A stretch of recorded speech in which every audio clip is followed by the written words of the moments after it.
नमस्कार माउन्टेन समाचारमा स्वागत छ। म उषा काफ्ले र म खगेन्द्र विष्ट। सुरुमा अहिलेसम्मका मुख्य समाचार।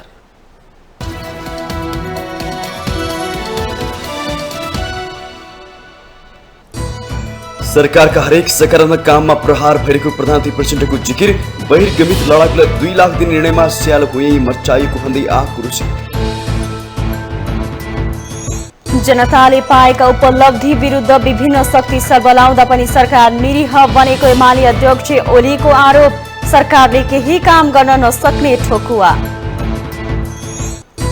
सरकारमा जाने बारे रासोपा पर्खेर हेरेको रणनीतिमा प्रचण्डले सरकारमा सहभागी गराउन इच्छा देखाएपछि यसअघि पाएका मन्त्रालयका लागि दबाव बढाउँदै। सरकार र महावीर पुनबीच 7 बुँदे सहमति। माइती घरको आन्दोलन स्थगित। नवप्रवर्धन र आविष्कारका लागि सरकारले विकास बजेटको 1% रकम छुट्याउने। उपचार गर्दा लागेको खर्च आफैले बेहोर्ने घोषणा गर्ने राष्ट्रपति पौडेललाई कांग्रेस महामन्त्री थापाको सुझाव। उच्च पदस्थ व्यक्ति र आम नागरिकमा विभेद गर्न नमिल्ने तर्क। युक्रेनले पश्चिमा देशहरूबाट हतियार आपूर्तिलाई बढाएपछि रुस आक्रमक बन्दै राजधानी कीव सहित अन्य ठूला शहरमा मिसाइल आक्रमण। दर्जनौं व्यक्ति घाइते। र शहीद स्मारक डिभिजन लीग अन्तर्गत दोस्रो लेगका खेलहरू आजबाट सुरु। शीर्ष स्थानको जाउला खेर पुछारको नेपाल पुलिस क्लब 20 प्रतिस्पर्धा।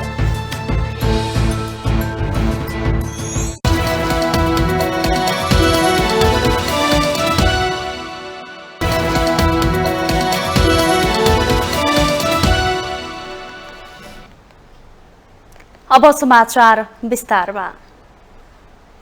प्रधानमन्त्री एवं नेकपा माओवादी केन्द्रका अध्यक्ष पुष्पकमल दाहाल प्रचण्डले 2048 साल यताका सबै भ्रष्टहरूलाई कारबाही गर्ने चेतावनी दिनुभएको छ। पार्टीको चुनावी घोषणा पत्रमा उल्लेख भए अनुसार आयोग बनाएर छानबिन गरी भ्रष्टहरूलाई कारबाही गर्ने प्रधानमन्त्री प्रचण्डको भनाइ छ। अखिल नेपाल ट्रेड युनियन महासंघले सोमबार काठमाडौँमा आयोजना गरेको कार्यक्रममा उहाँले पूर्व राजा ज्ञानेन्द्र शाहप्रति संकेत गर्दै भ्रष्टाचार विरुद्ध कडा वक्तव्य दिएपछि इतिहासको फोहोरको डुङ्गुरमा फालिएकाहरू फेरि बाहिर निस्कने प्रयास गरेको भन्दै त्यस्ता प्रवृत्तिको विरुद्ध खडा हुन पार्टीका नेता कार्यकर्तालाई निर्देशन दिनुभयो।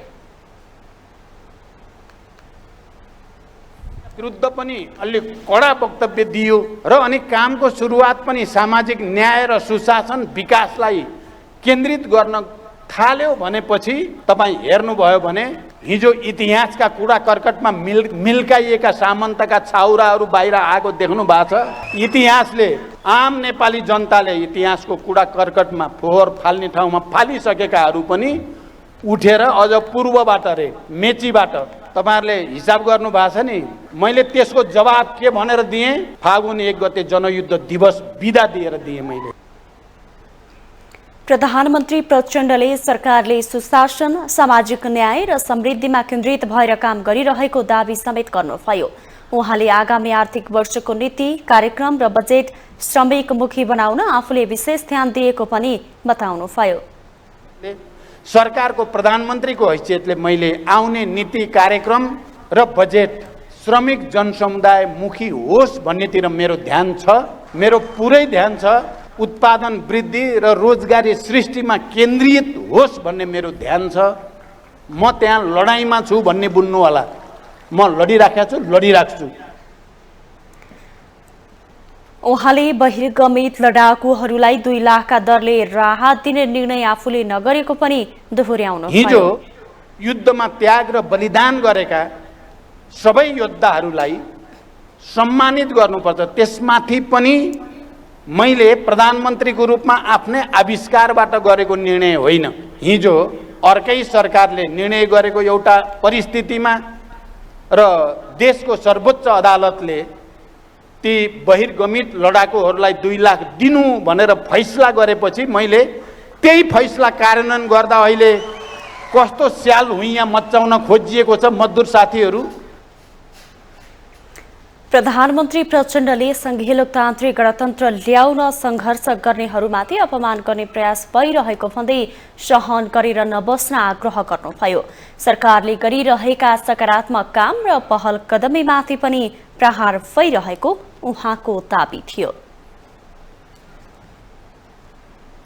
यसैबीच प्रधानमन्त्री प्रचण्डले राष्ट्रिय स्वतन्त्र पार्टी सरकारमा आउने विश्वास व्यक्त गर्नु भएको छ।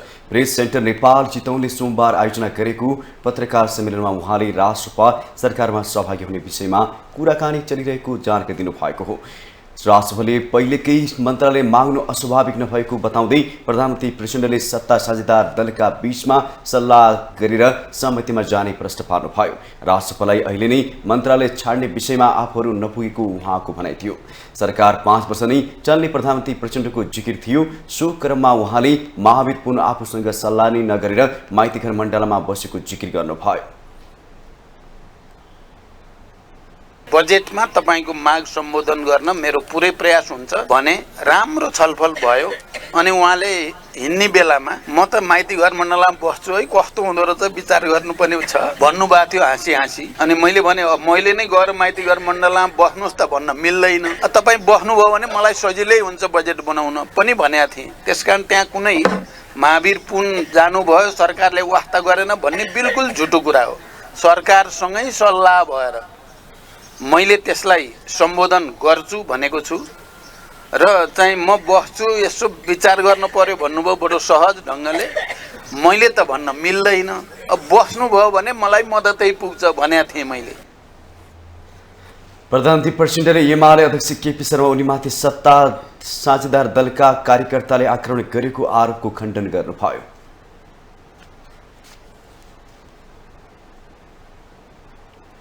नेकपा एमालेका अध्यक्ष केपी शर्मा ओलीले वर्तमान सरकारले केही पनि गर्न नसक्ने ठोकुवा गर्नु भएको छ।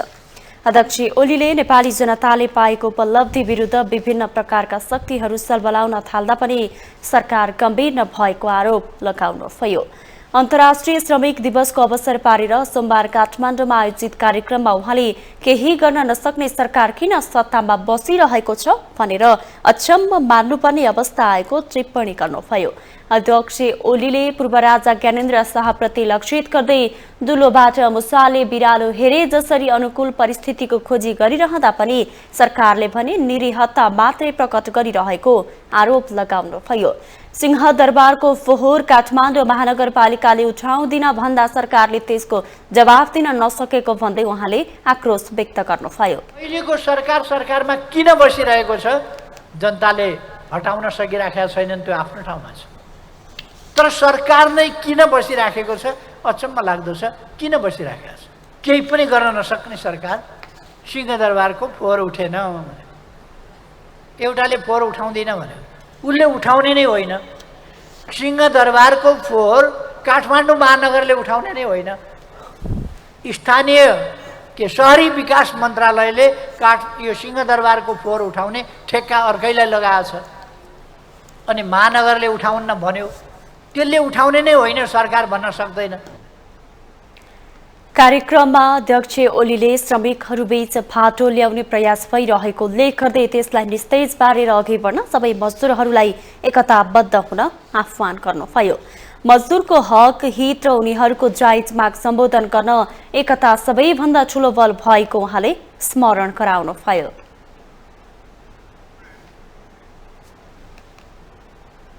राष्ट्रिय स्वतन्त्र पार्टी राष्ट्रपति सरकारमा जाने वा नजाने भन्ने बारे निर्णय लिन आगामी शुक्रबार केन्द्रीय समिति र पार्टी संसदीय दलको संयुक्त बैठक बोलाएको छ।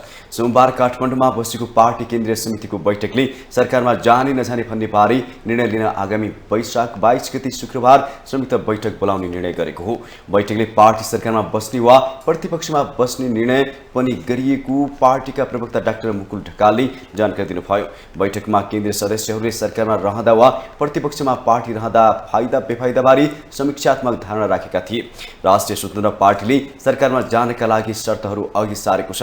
यसैगरी सोमबारै बसेको संसदीय दलको बैठकले सभापति लामिछानेलाई पार्टी संसदीय दलको नेता चयन गरेको छ। संसदीय काम कारबाहीलाई प्रभावकारी बनाउनका लागि विधेयक अध्ययन समितिसँगै पार्टीको विभागहरू पनि गठन गरेको छ।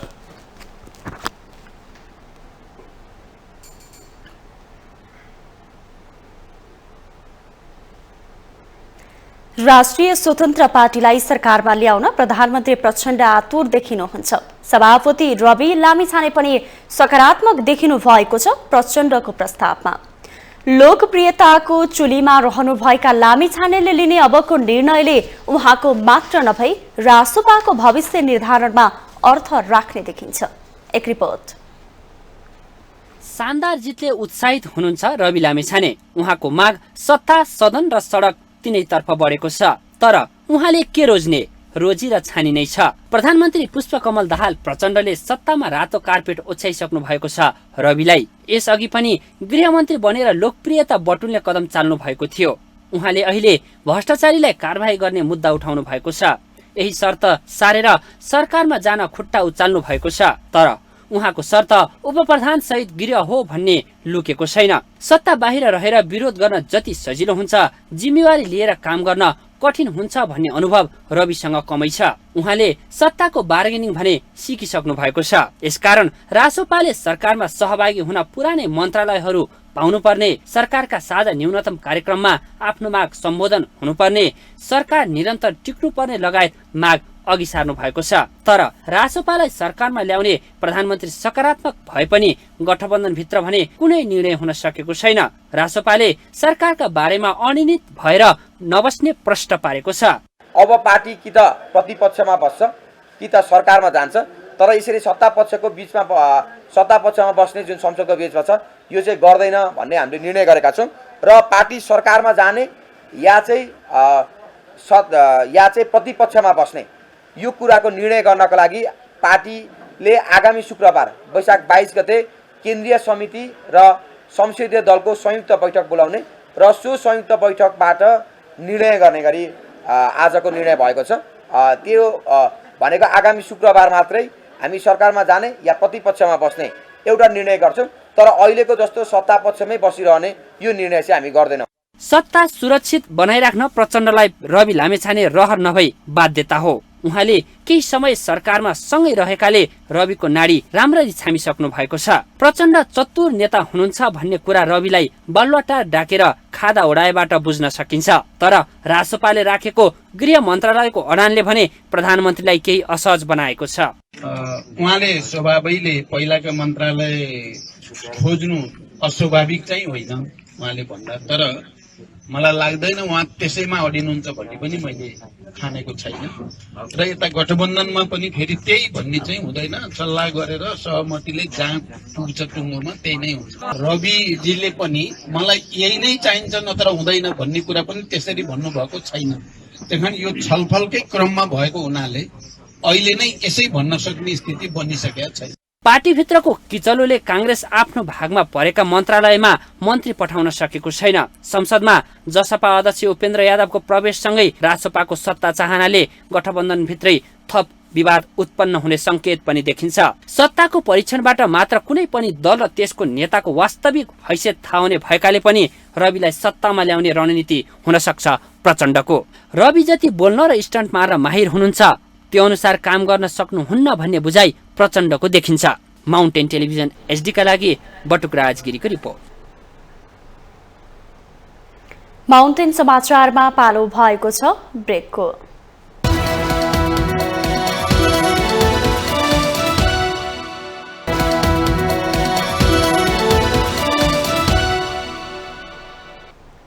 ब्रेकपछि स्वागत छ बाँकी समाचार। नेपाली वैज्ञानिक डाक्टर महावीर पुनले उठाएका माग सम्बोधन गर्न सरकार तयार भएको छ। उपप्रधान तथा रक्षा मन्त्री पूर्णबहादुर खड्का र पुनबीच सोमबार 7 बुँदे सहमतिमा हस्ताक्षर भएको छ। माग पूरा गर्न सरकारले वचन दिएपछि पुनले आन्दोलन फिर्ता लिएको घोषणा गर्नु भएको छ। एक रिपोर्ट। गत शुक्रबारदेखि अनुसन्धान नवप्रवर्तन तथा आविष्कारका क्षेत्रमा सरकारले 1% बजेट विनियोजन गर्नुपर्ने सहितका 4 बुँदे माग राख्दै माइतीघर मण्डलामा धरना बस्नुभएका डाक्टर महावीर पुन र सरकार पक्षबीच 7 बुँदे सम्झौता भएको छ। सम्झौतामा संघीय सरकारले अनुसन्धान तथा विकास, नवप्रवर्तन तथा आविष्कार सम्बन्धी कार्यहरू एकीकृत रूपमा सञ्चालन गर्ने, नेपाल सरकारले कोष स्थापना गर्ने र सो कोषबाट अनुसन्धान तथा विकास, नवप्रवर्तन तथा आविष्कार सम्बन्धी कार्यमा लगानी गर्ने उल्लेख छ। त्यसैगरी कोषको व्यवस्थापन तथा सञ्चालन गर्न संसदको आउँदो अधिवेशनमा विधेयक पेश गरी पारित गर्ने, सो विधेयकको मस्यौदा सरकारवालाको परामर्शमा आगामी 60 दिनभित्र तयार गर्ने, आगामी वर्षदेखि संघीय सरकारको पुँजीगत बजेटको 1% रकम अनुसन्धान तथा विकास, नव प्रवर्तन तथा आविष्कारलाई प्रवर्धन गर्न आवश्यक नीतिगत, कानुनी एवं संस्थागत प्रबन्ध गर्ने, आविष्कारबाट उत्पादित वस्तु तथा सेवाहरूलाई आवश्यक पर्ने अनुमति, लाइसेन्स, दर्ता, सञ्चालन तथा दिगोपन कायम गर्ने विषयसँग सम्बन्धित कानुन सुधार गरी सहजीकरण गर्ने, मागपत्रमा उल्लेखित अन्य विषयहरूलाई कानुन बनाउँदा ध्यान दिने, उल्लेखित विषयहरूमा दुवै पक्ष बसेर समीक्षा गर्ने र पुनको नेतृत्वमा भइरहेको धरना लगायतका सबै आन्दोलनका कार्यक्रमहरू अन्त्य गर्ने सम्झौता पत्रमा उल्लेख गरिएको छ। सङ्घीय सरकारको वार्षिक विकास बजेटको 1% रकम त्यो कोष खडा गर्ने, कोषमा जम्मा गर्ने, त्यसपछि त्यो कोषको सञ्चालन, व्यवस्थापन र लगानी गर्ने विधिहरू, प्रक्रियाहरू, संस्थाहरू, सङ्गठनहरू, विभागहरू, निकायहरू जो महावीर पुञ्जीले आफ्नो अरू 4 बुँदेभित्र जे कुराहरूको आवश्यकता उहाँले दर्शाउनु भएको छ, ती सबै कुराहरूलाई सम्बोधन हुने गरी अहिले सहमति नेपाल सरकारको तर्फबाट मैले र अभियानको तर्फबाट महावीर पुञ्जीले हामीले सहमतिमा हस्ताक्षर गरेका छौँ। सम्झौता पत्रमा हस्ताक्षर गर्दै वैज्ञानिक डाक्टर पुनले अहिलेको आन्दोलन फिर्ता भए पनि अबका आन्दोलन आविष्कारको क्षेत्रमा युवाहरूलाई आकर्षण गर्नतर्फ हुने बताउनुभयो। अब आन्दोलन गरेर चाहिँ यो सफलता पाइयो भने फेरि युवाहरू मक्ख परेर बस्यो भनेदेखि यो मन्त्रालयले मात्रै माग पुरा गरिदिएर त केही पनि हुँदैन। त्यस कारणले अबको मेरो आन्दोलन के हुन्छ त भन्दाखेरि युवाहरूलाई चाहिँ जागरुक गराउने, सुतिरहेका छन् युवाहरू छन् भनेदेखि उनीहरूलाई उठाउने र उठेकोलाई चाहिँ धकेलेर अझै माथि पुर्याउने। आफैले गर्नुपर्ने काम डाक्टर पुनको मागपछि सरकार सम्बोधन गर्न तयार हुनुलाई सकारात्मक रूपमा लिन सकिन्छ। आन्दोलन मत्तर पार्न मात्र सम्झौतालाई सीमित नगरी अनुसन्धान, खोज, नव प्रवर्तन र आविष्कारका विषयमा सरकारले गम्भीरता देखाउन गम्भीर बनोस्। माउन्टेन टेलिभिजन एसटीका लागि क्यामेरामा केशवराज श्रेष्ठका साथ सन्दीप शर्माको रिपोर्ट।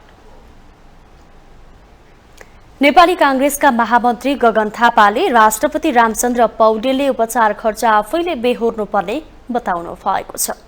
सोमबार नेपाल ट्रेड युनियन कांग्रेसले श्रमिक दिवसको अवसरमा आयोजना गरेको कार्यक्रममा महामन्त्री थापाले राष्ट्रपति पौडेलले भारतमा उपचार गर्दा लागेको खर्च आफैले बेहोर्नुपर्ने बताउनु भएको हो। उहाँले राष्ट्रपति पौडेललाई उपचार खर्च आफै बेहोर्छु भनेर सार्वजनिक गर्न आग्रह समेत गर्नुभयो। महामन्त्री थापाले गणतन्त्रमा राज्यका उच्च पदस्थ व्यक्तिहरूले राज्य कोषबाट उपचार गर्ने र आम नागरिकले भने आफै उपचार गर्नुपर्ने विभेद हुनु नहुने प्रश्न पार्नुभयो।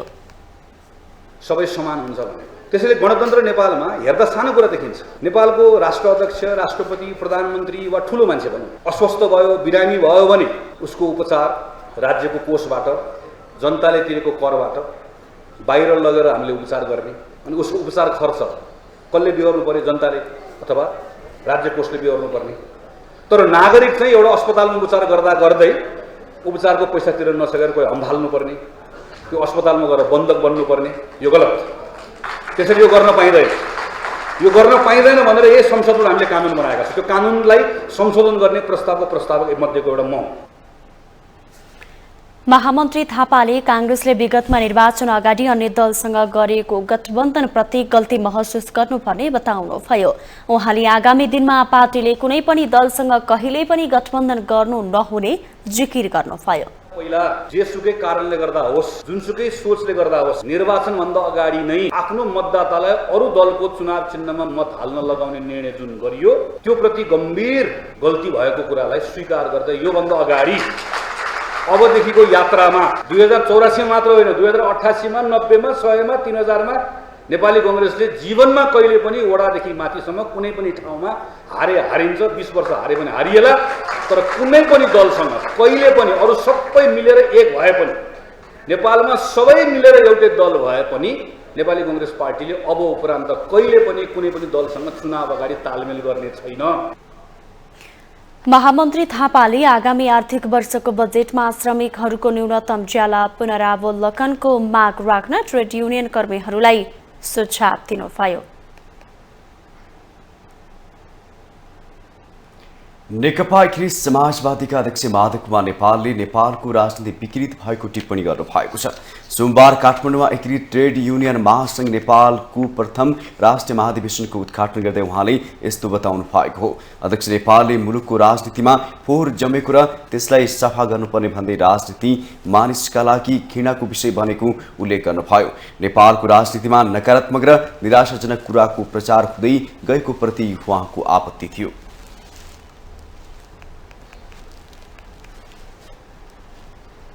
भ्रष्टाचारका विरुद्धमा, सुशासनको पक्षमा, जनताको पक्षमा, सर्वहारा श्रमजीवी जनताको पक्षमा, मेहनत गर्ने मजदुरहरूको पक्षमा हामी अग्रपङ्क्तिमा उभिन चाहन्छौँ। यसबीचमा नेपालको राजनीतिमा नकारात्मक र निराशाजनक कुराहरूको प्रचार हुने गरेको छ। त्यो नकारात्मक र निराशाजनक कुराका विरुद्धमा त जुझ्नै पर्छ। त्यो नकारात्मक र निराशाजनक हुने कारण के हो भने पहिलो कारण हो भ्रष्टाचार, दोस्रो कारण हो सहज रूपमा सेवा उपलब्ध नगराउने प्रवृत्ति, तेस्रो कारण हो जनताको पीडा र वेदनालाई बेवास्ता गर्ने प्रवृत्ति। अध्यक्ष नेपालले अबको समयमा स्वदेशमा रोजगारी दिने र सिप प्रबन्धन गर्ने र जनतामा सेवा सहज बनाउने कुरामा ध्यान दिनुपर्ने बताउनु भयो।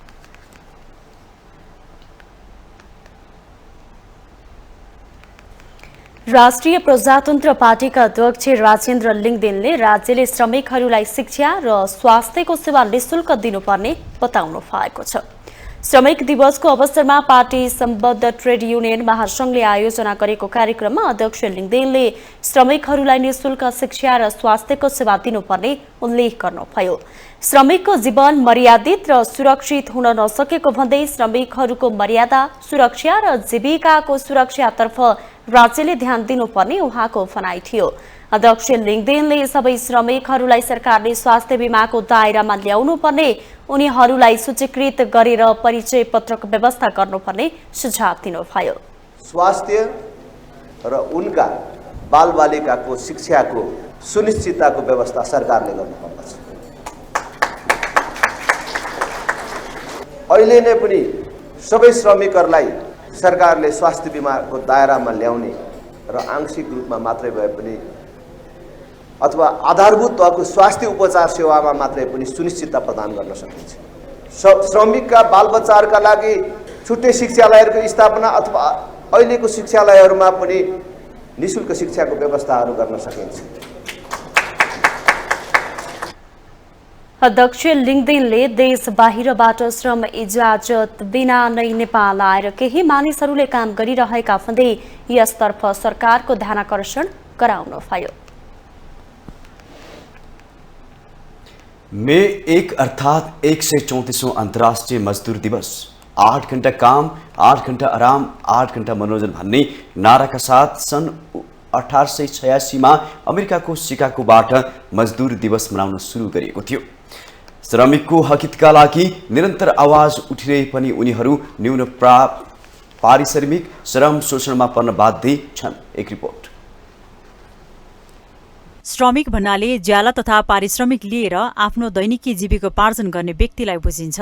नेपालको विराटनगरमा विक्रम सम्वत 2007 मा पहिलो मजदुर आन्दोलन भएको थियो भने 2046 को राजनीतिक परिवर्तनसँगै श्रमिक दिवसको अवसरमा सार्वजनिक बिदा दिन सुरु गरिएको हो। श्रमिकको हक हितका लागि बनेका नीति नियमहरू कागजी रूपमा मात्र सीमित बन्दा अहिले पनि धेरै श्रमिक न्यून पारिश्रमिक श्रम शोषण ठेकेदारी प्रथाको जाँतमा पिदिन बाध्य छन्।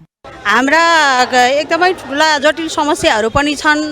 के भन्दाखेरि यो नेपालमा श्रमिक गर्नेहरूको ठेकदारी प्रथा छ, जो चाहिँ ठेकाबाट काम गर्ने साथीहरूले भने जति पारिश्रमिक पाउनु भएको छैन, नियुक्ति पत्रहरू पाइरहेका छैनन्। सुरक्षाको प्रतिभूति चाहिँ अब दिलाउन खोज्दै पनि नभएको होला। सरकारले के भन्दाखेरि यी चाहिँ ठेकदारीमा काम गर्ने साथीहरूलाई केही नभए पनि त्यहीँबाट करार प्रथामा भन्ने नि लैजान पर्छ। मजदुर भनेको त्यो कलकारखाना मात्र काम गर्ने मजदुर नभइकन हामी पनि मजदुर नै हो। किनभने हामीलाई नेपाल सरकारले न निजामती ऐनमा राखेको छ, न यता हामीलाई कुनै ऐनमा राखेको छ। हामी चाहिँ सार्वजनिक खरिद ऐन अन्तर्गत खरिद भएर चाहिँ अहिलेसम्म हामीले सेवा सुविधा दिइरहेका छौँ। यति सेवा सुविधा दिएको छौँ कि तल्लो स्तरको सामान्य महँगी भत्ता समेत हामीले पाएको छैनौँ। हामी चाहिँ स्वरोजगार श्रमिक हौँ होइन। अब पहिला त स्वरोजगार श्रमिक भन्ने नै पहिचान नै थिएन। अब अहिले चाहिँ स्वरोजगार श्रमिकको पनि थुप्रै समस्याहरू छौँ। जस्तो अब सामाजिक सुरक्षाको बारेमा भयो होइन। अब हामी सबै श्रमिकलाई चाहिँ सामाजिक सुरक्षा हुनै पर्दछ, यो चाहिँ हाम्रो मौलिक हक हो भनेर हामीले चाहिँ आवाज उठाइरहेको अवस्था हो। हामीलाई चाहिँ कस्तो छ भन्दाखेरि अब हामी चाहिँ सौन्दर्यकर्मी हौँ होइन, ब्युटिसियन हौँ नेपालीमा।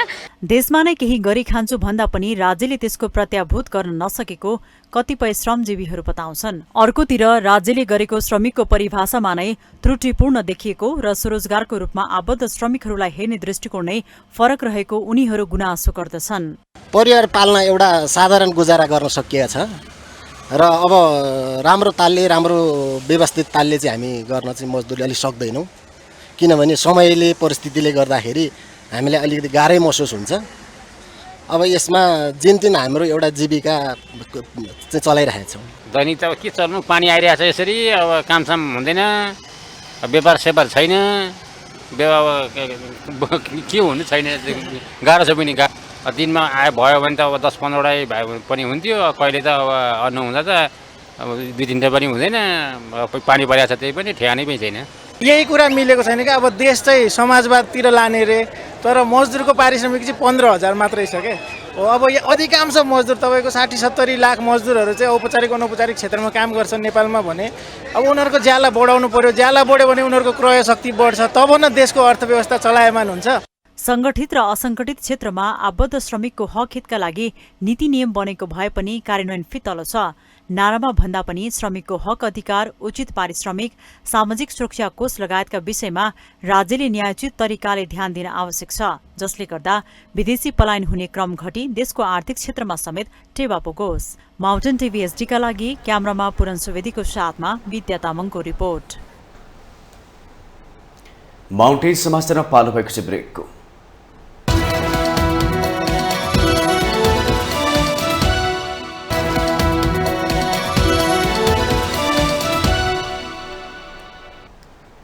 ब्रेकपछि स्वागत छ। अब बाँकी समाचार।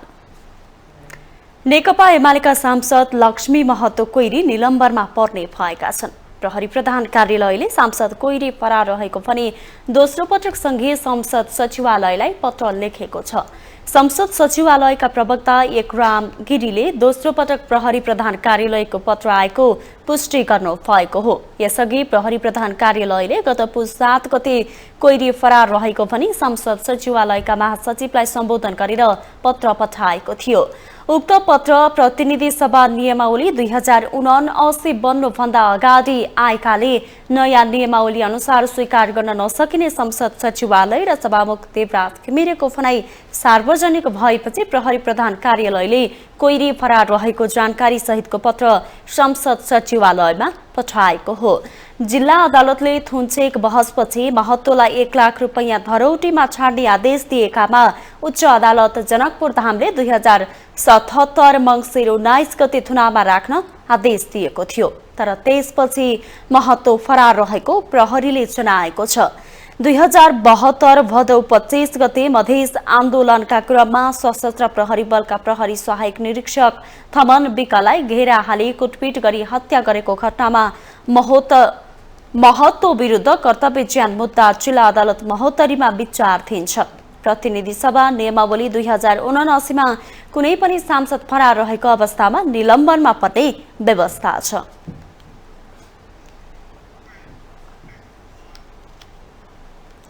नेपाली कांग्रेसका प्रमुख सचेतक रमेश लेखकले महाकाली करिडोरको ट्र्याक खुलाउने कार्यले अब गति पाउने दावी गर्नु भएको छ।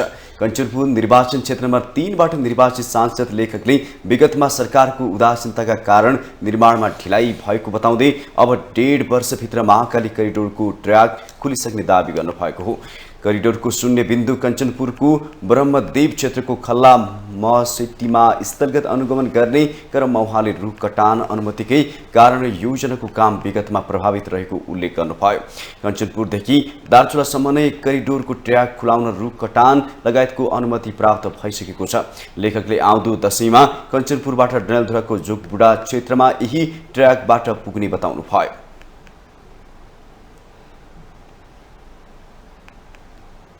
बजेटको धेरै अभाव हुनु, किन यो त ठेकै भइसकेको छ नि। रुख काट्ने र डडेलधुरासम्म ट्रेक खोल्ने त ठेकै भइसकेको छ।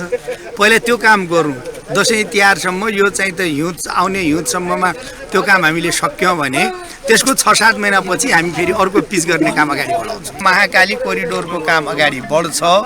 हामी चाहिँ त यही 3-4 महिनाभित्रमा यहीँबाट जोगबुढा डडेलधुरासम्म पुग्ने गरेर हामी ट्रेक क्लियर गर्छौँ।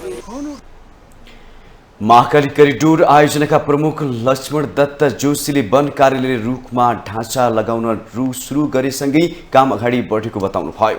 उहाँका अनुसार नेपाल भारत र चीनसँग जोड्ने र त्रिदिशा नाकाका रूपमा विकास गर्ने अवधारणाका साथ अघि बढेको करिडोरको 60% ट्र्याक खुलेको छ। महाकाली कोरिडोरको स्टार्टिङ चैनेज भनेको ब्रह्मदेव हो, कञ्चनपुरको ब्रह्मदेव, र अहिले हामीले 334 किलोमिटर दार्चुलाको तुषारा पानीसम्मको सेक्सन अहिलेसम्मको हाम्रो यो ट्र्याक ओपन गरेको पर्सेन्टेजको आधारमा भौतिक प्रगति 60% भइसकेको छ। अब बाँकी खण्डमा पनि रुखहरूको कटान आदेश प्राप्त नभएर रोकिएको थियो। अब यो कञ्चनपुर अनि बैतडी र दार्चुलाको सबै सेक्सनको कटान आदेश आइसकेको छ। करिडोर अन्तर्गत 425 किलोमिटर ट्र्याक मध्ये दार्चुलाका केही भागमा नेपाली सेनाले ट्र्याक खोलिरहेको छ।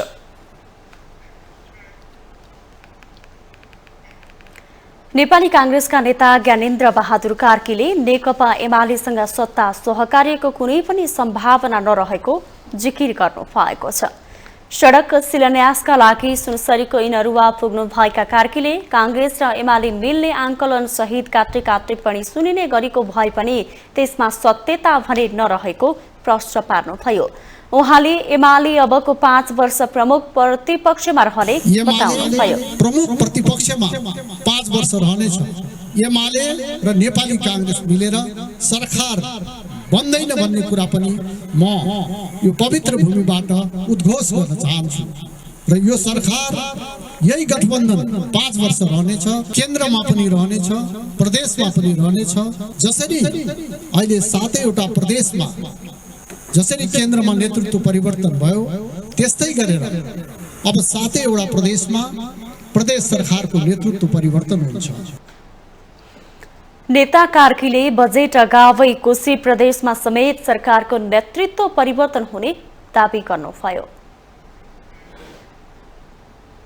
सशस्त्र प्रहरी बल नेपालका महानिरीक्षक राजु अर्यालले आफ्नो संगठनभित्रको सरुवा बढाउनमा राजनीतिक हस्तक्षेप नभएको जिकिर गर्नुभएको छ।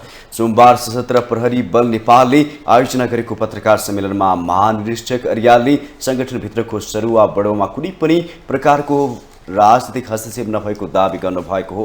उहाँले सरुवा बढुवा संगठनले चाहे अनुसार नै भइरहेको भन्दै प्रहरीको सादा पोसाकमा हुने विकृतिहरूलाई हटाइएको पनि उल्लेख गर्नुभयो। सीमा सुरक्षा गर्नु आफूहरूको मुख्य काम भएकाले प्राथमिकताका आधारमा सीमामा जनशक्ति राखिने महानिरीक्षक अर्यालको भनाइ थियो।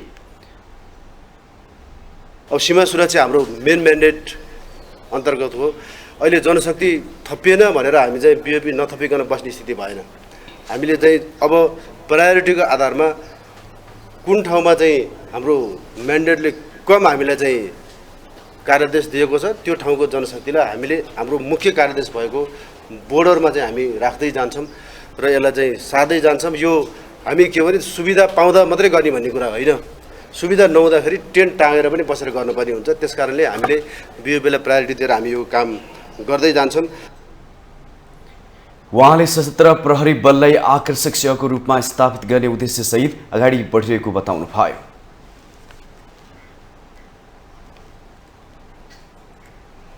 चीन जोड्ने उत्तरी तातोपानी नाकाबाट मुढा सहित अन्य हस्तकलाका सामग्री 3 कन्टेनरमा पठाएर निर्यात खोलिएको छ।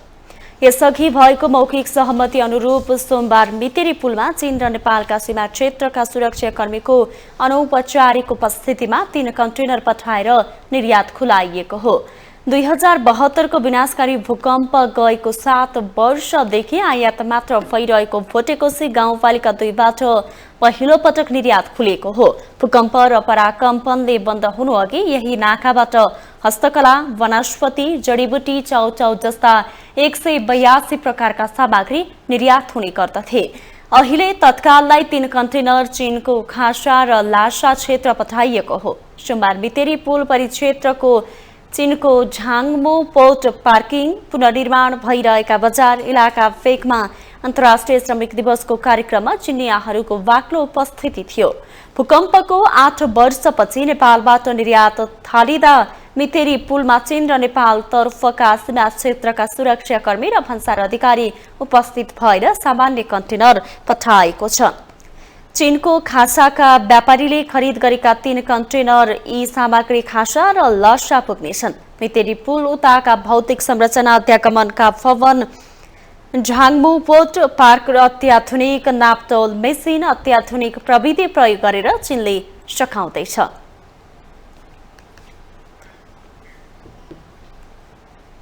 गर्मी बढेसँगै दार्चुलाका 82 सौकाहरू दार्चुला सदरमुकाम खलङ्गाबाट ब्यास बसाइ सरेका छन्। दार्चुलाको ब्यास गाउँपालिका 1 छाङ्ग्रु र तिङ्करमा बसोबास गर्ने 82 सौकाहरू नेपालतर्फ बाटो नहुँदा भारतको बाटो प्रयोग गर्न बाध्य छन्। भारतको बाटो प्रयोग गर्न जिल्ला समन्वय समिति र जिल्ला सीमा प्रशासन कार्यालय दार्चुलाको सिफारिसमा एसडीएम कार्यालय दार्चुलाले प्रवेश अनुमति दिने गरेको छ। दार्चुला सदरमुकाम खलङ्गाबाट झोलुङ्गे पुल तरेर भारततर्फ 3 दिनको यात्रा गर्नुपर्दछ। उनीहरू गरब्यागबाट सीता पुल तरी छाङ्ग्रु प्रवेश गर्दछन्। 82 चौकाहरू ब्यास गाउँपालिका 1 को छाङ्ग्रुमा 110 परिवार र तिङ्करमा 70 परिवार रहेका छन्। 82 चौकाहरू हिउँदमा चिसो चल्न 6 महिना दार्चुला सदरमुकाम खलङ्गा झर्ने र गर्मीमा 6 महिना ब्यास बसाई सर्ने गर्दछन्।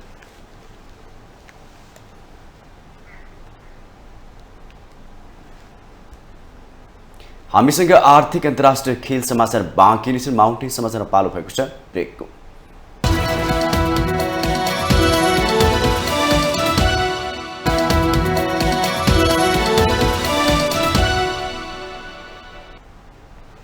ब्रेकपछि स्वागत छ। अब पालो आर्थिक समाचारको।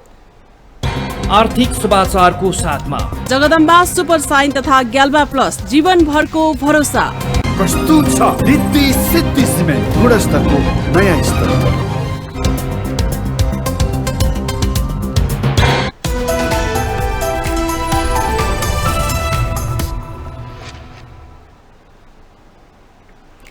प्रधानमन्त्री पुष्पकमल दाहाल प्रचण्डले निजी क्षेत्रको सहयोग बिना राज्यले मात्रै उत्पादन वृद्धि र रोजगारी सिर्जना गर्न नसक्ने प्रश्न पार्नु भएको छ।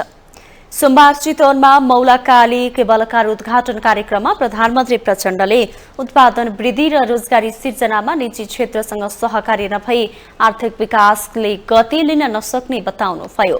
उहाँले निजी क्षेत्रका लागि आवश्यक वातावरण सरकारले बनाउने प्रतिबद्धता समेत जनाउनुभयो। प्रधानमन्त्री प्रचण्डले राजनीतिमा सकारात्मक भन्दा नकारात्मक कुरा गर्ने अराजक प्रविधि देखा परेको भन्दै यो विषय घातक भएको टिप्पणी गर्नुभयो।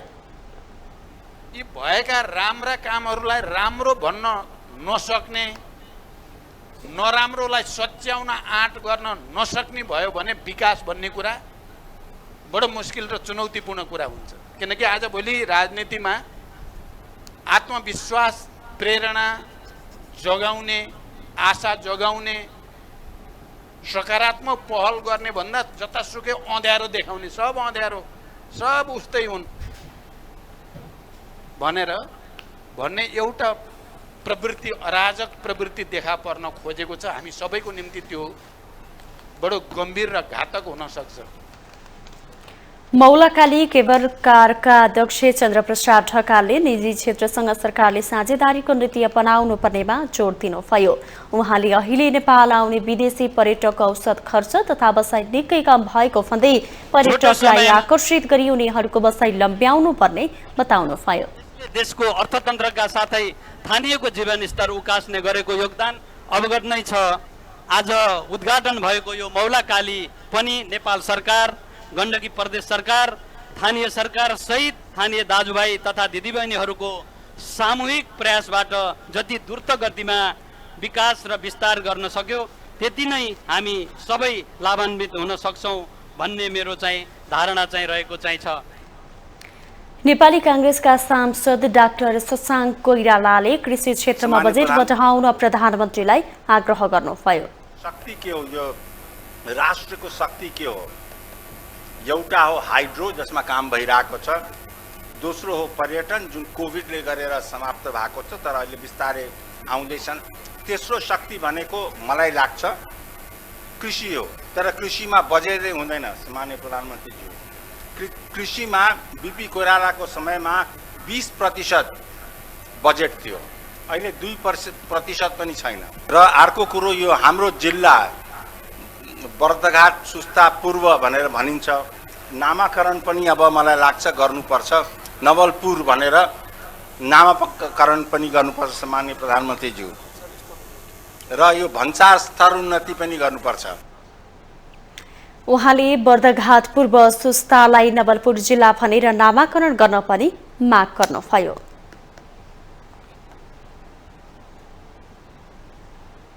अब पालो अन्तर्राष्ट्रिय समाचारको।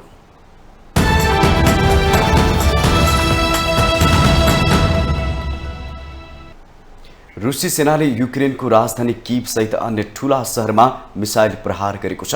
रुसी सेनाको उक्त आक्रमणबाट युक्रेनको पूर्वी भागमा रहेको डिनिप्रो शहरमा 34 जना सर्वसाधारण समेत घाइते भएका छन्। उता खेर्सान शहरमा 1 जनाको मृत्यु भएको बताइएको छ। आक्रमणबाट डिनिप्रो शहरको दर्जनौं अपार्टमेन्ट, निजी आवास तथा विद्यालयको भवन ध्वस्त भएको अन्तर्राष्ट्रिय सञ्चार माध्यमहरूले जनाएका छन्। मिसाइल आक्रमणबाट सबैभन्दा बढी क्षति डिनिप्रोको पाब्लोग्राड क्षेत्रमा भएको युक्रेनी सेनाले जनाएको छ। सोमबार बिहान रुसी सेनाले प्रहार गरेको 18 मध्ये 15वटा मिसाइल नष्ट गरेको युक्रेनी वायुसेनाले दाबी गरेको छ। उक्त आक्रमणबाट राजधानी कीवमा भने कुनै मानवीय क्षति नभएको जनाइएको छ। राजधानी कीवमा लक्षित सबै मिसाइल र ड्रोनहरू नष्ट भएको युक्रेनी रक्षा मन्त्रालयले जनाएको छ। युक्रेनले पश्चिमा देशहरूबाट हतियार आपूर्तिलाई बढाएसँगै रुसले पुनः आक्रमणलाई तीव्रता दिएको छ।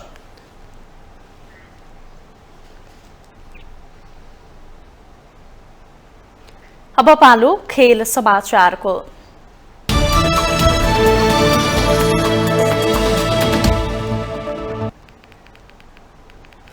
शहीद स्मारक डिभिजन लीग 2023 अन्तर्गत दोस्रो लेगका खेलहरू आजबाट सुरु हुँदैछ।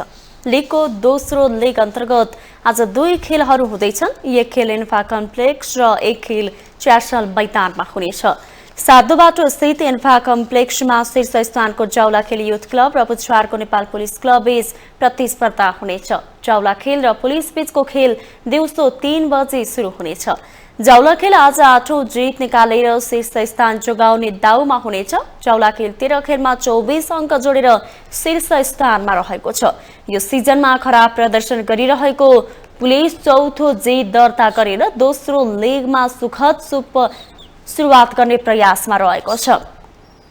पुलिस 13 खेलमा 12 अङ्क जोडेर पुछारमा छ। यस्तै च्यासल मैदानमा दोस्रो स्थानको 3 स्टार क्लब र एएफसी खुमलटार बीच प्रतिस्पर्धा हुनेछ। 3 स्टार र खुमलटार बीचको खेल दिउँसो 3 बजे सुरु हुनेछ।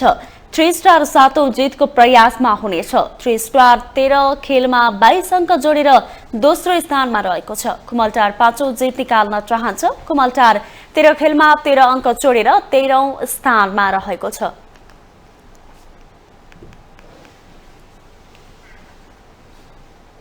इन्डियन प्रिमियर लिग आइपिएलमा रोयल च्यालेन्ज बेङ्गलोरले लखनऊ सुपर जायन्टमाथि रोमाञ्चक जित दर्ता गरेको छ। लखनऊमा भएको कम योगफलको यो खेलमा बेङ्गलोरले घरेलु टोलीलाई 18 रनले हराएको हो।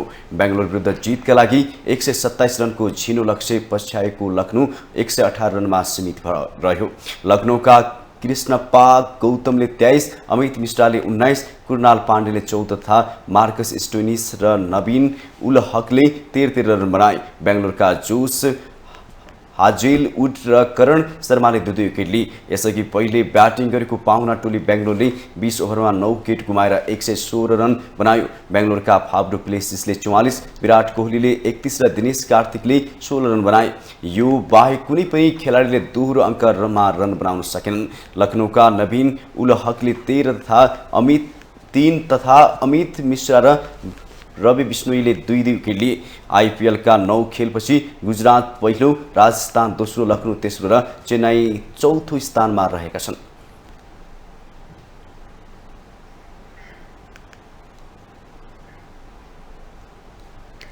एससीसी मेन्स प्रिमियर कपको सोमबारका लागि तय भएको फाइनलमा घरेलु टोलीलाई समर्थन गर्न हजारौं दर्शक टियु स्थित खेल मैदानमा पुगेका थिए।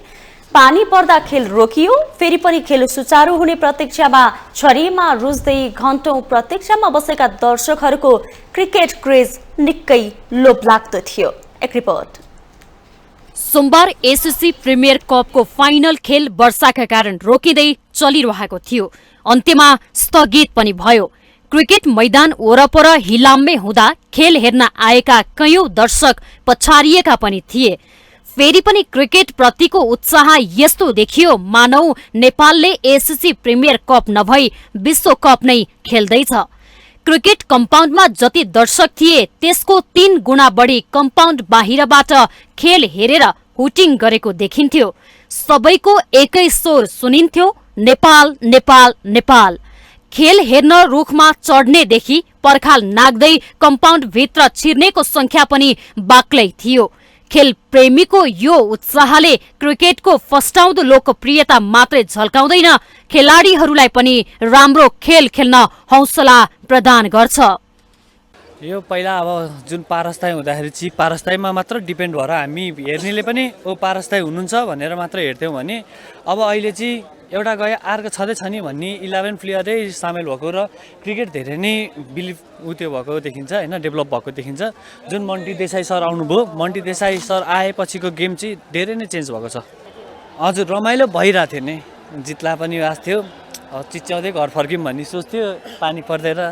अब व्यक्तिगत म अब क्रिकेट खेल्दा यसो हुन्छ नि त विकेट किपिङ मनपर्छ मलाई। अब त्यसमा एसिफ खान हुनुहुन्छ, उहाँको म एकदम ठुलो फ्यान छु। उहाँले विकेट किपिङ पनि राम्रो गर्नुहुन्छ। हजुर म एकदम अब सानोदेखि क्रिकेट खेल्ने वातावरणमा हुन्छ नि, इन्भाइरोमेन्टमा हुर्केको मान्छे हो।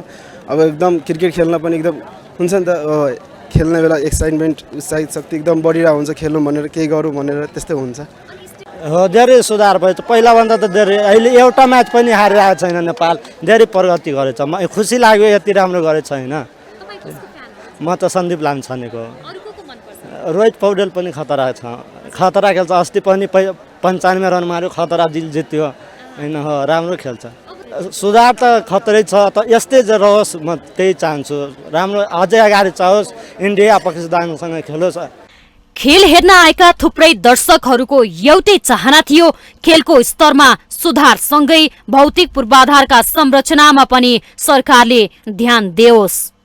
गेम जित्दा चाहिँ टिमले राम्रो गर्यो, पुरस्कार दिने यताउता हुन्छ होइन, तर गेम भन्दा बाहिरको खेलाडी उत्पादन गर्नेदेखि लिएर क्रिकेट हेर्न आउने दर्शकहरूको लागि प्याराफिटहरू अनि खेलाडीहरूलाई अन्य समयमा गर्ने सुविधाहरू हेर्ने हो भने चाहिँ सरकारले ध्यान दिनुपर्ने हो। पहिला हेरी चाहिँ क्यानले योचोटि चाहिँ म्यानेजमेन्ट अहिले राम्रै देखाएको छ होइन, पालहरू पनि यताउता सबै हेरेर टुर्नामेन्ट चाहिँ राम्रो गरेछ पहिलाको हेरी। समग्रमा त क्रिकेट रमाइलो भयो। मेन त यहाँ स्टेडियम अलिकति मलाई चित्त बुझेन। एउटा देशमा अलिक गतिलो खालको मानौँ न राम्रो खालको इन्टरनेसनल स्टेडियम भइदिएको भए अझै झनै राम्रो। इन्टरनेसनल स्टेडियमको हालत हेर्दाखेरि यो हिलाममा छ, कति पल्टी मार्यो, कति चिप्लेटियो। अब थोरै बस्ने अनुकूल छैन, केही छैन। अब खेल क्षेत्रमा समग्र देशले अलिकति मेरो विचारले लगानी अलिकति ठुलै गरेर खेलबाटै अब हाम्रो विश्वसामु हाम्रो नेपाललाई चिनाउनु पाइदियो भए अलिक राम्रो जस्तो लाग्थ्यो जस्तो लाग्यो मलाई। पानी परेर हो यस्तो, तैपनि मान्छेहरू छाता बोकेर हेरिरहेछन् है। And this is a huge special moment for me I think, just because of यो पानी परेर यस्तो सिचुएसन भएको छ होइन भने हाम्रो हुटिङ, हाम्रो यो करेज र कन्ट्रीको लागि, नेसनको लागि प्राउड मोमेन्ट यस्तो चाहिँ म फर्स्ट टाइम देखिरहेको छु। We love Nepal. From government system to player, team player, त्यो बिचको जुन प्रोसेस हुन्छ डेभलपिङ हरेक मामलामा, त्यो चाहिँ म देखिनँ। म एउटा बारा जिल्लावासी मान्छे, म त्यहाँबाट पनि क्रिकेट खेलेर क्रिकेट देखेर आएको मान्छे र अब यति भइसक्दाखेरि यति धेरै फ्यान्सहरू अब आइरहेको हामीले थाहा पाउँदाखेरि एकदमै रमाइलो लागेको छ। त्यही भएर पनि सबै कुरा छोडेर भनौँ न, अब यता म एउटा पार्ट टाइम काम पनि गर्छु, अहिलेलाई काम पनि छोडेर यहाँ हामी नेपालको म्याच हेर्न आयौँ। हाम्रो देशको त्यही नै हो। अहिलेको हाम्रो टिम एकदमै डिफ्रेन्ट, खेलाडी चाहिँ उही हुन् तर टिम स्पिरिट चाहिँ एकदम डिफ्रेन्ट भएर आएको छ, मलाई त्यस्तो लाग्छ। फाइनल खेल जिते नेपालले क्रिकेटमा नयाँ इतिहास रच्नेछ। नेपाल भारत र पाकिस्तानको समूहमा रहँदै एसिया कप खेल्न पाउनेछ। यही अवसर जुरोस् भनेर हजारौं दर्शकको जनसागर टियु क्रिकेट उर्लिएको थियो। क्रिकेट प्रेमीको समर्थनलाई पुँजीको रूपमा लिँदै सरकारले यो खेलको विकासका लागि तत्परता देखाउन जरुरी छ। माउन्टेन टेलिभिजन HD का लागि क्यामेरामा निखिल कपालीका साथमा बिन्दु अधिकारी, काठमाडौँ। माउन्टेन समाचारमा पालो भएको छ पुनः ब्रेकको।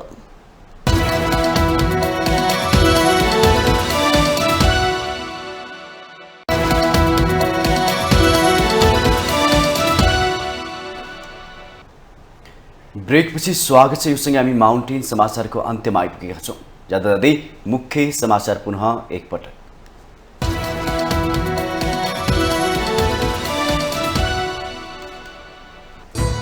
सरकारका हरेक सकारात्मक काममा प्रहार भइरहेको प्रधानमन्त्री प्रचण्डको जिकिर। वैरगमित लडाकुलाई 2 लाख दिने निर्णयमा स्याल खुइए मच्चाएको भन्दै आक्रोशित। जनताले पाएका उपलब्धि विरुद्ध विभिन्न शक्ति सबलाउँदा पनि सरकार निरीह बनेको एमाले अध्यक्ष ओलीको आरोप। सरकारले केही काम गर्न नसक्ने ठोकुवा।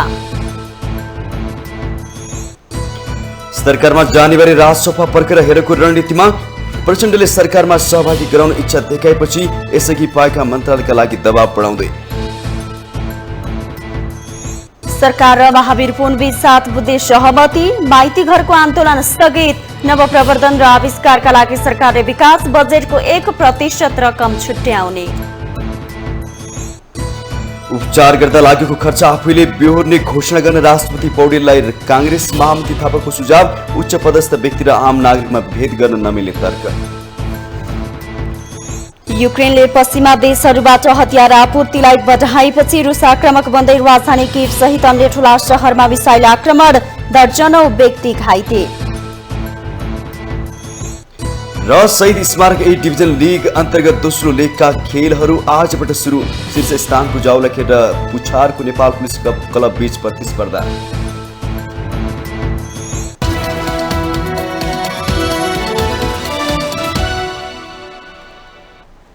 माउन्टेन समाचार अहिलेलाई सकियो। सत्य, तथ्य र निष्पक्ष समाचारका लागि माउन्टेन टेलिभिजन HD हेर्दै रहनुहोला। नमस्कार।